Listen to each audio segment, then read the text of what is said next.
बहुत समय पहले की बात है। एक गरीब व्यक्ति था जिसकी हालत ठीक नहीं थी।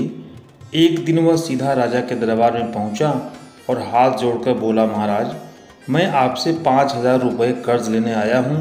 वादा करता हूं कि 5 वर्षों के भीतर यह धन लौटा दूंगा।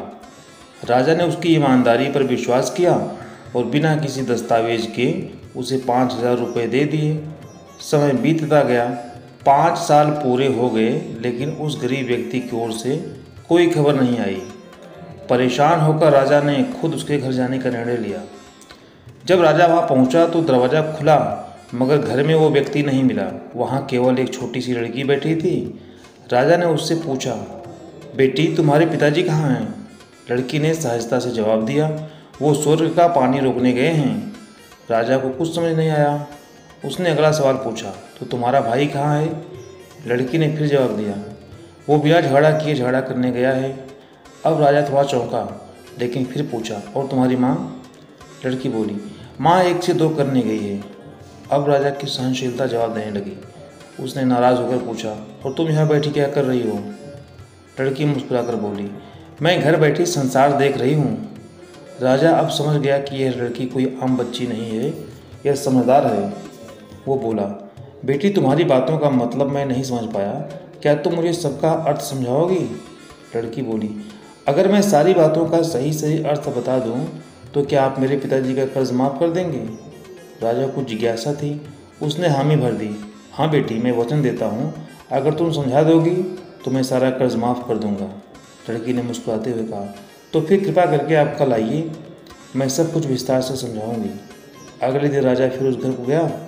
इस बार घर में पिता, माँ, भाई और वही चतुर लड़की सब मौजूद थे। लड़की ने राजा को नमस्कार किया और बोली, महाराज, आपको अपना वादा याद है ना? राजा ने सिर हिलाया, हाँ बेटी, बताओ अब।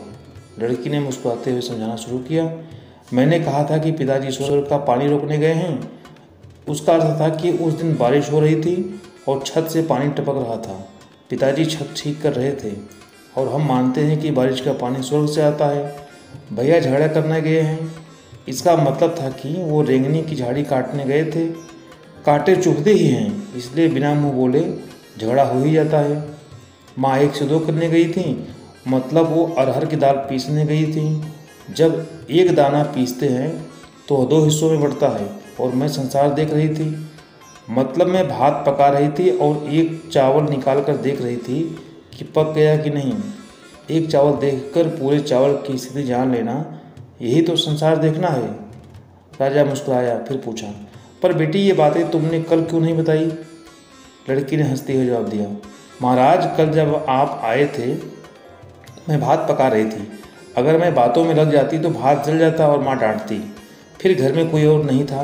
अगर मैं कहती कि आपने कर्ज माफ़ कर दिया है तो कोई यकीन नहीं करता। आज जब आप स्वयं कह रहे हैं तो सबको विश्वास भी होगा और खुशी भी मिलेगी। राजा लड़की की समझदारी से बहुत प्रभावित हुआ।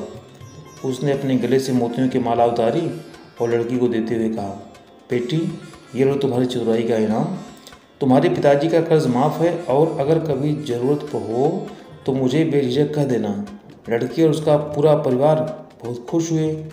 राजा मुस्कुराता हुआ वहाँ से विदा हो गया। अगर आपको ये कहानी अच्छी लगी हो तो हमें कमेंट करके ज़रूर बताएं, और ऐसे ही कहानियों के लिए कहानी कैफे चैनल को सब्सक्राइब करना ना भूलें।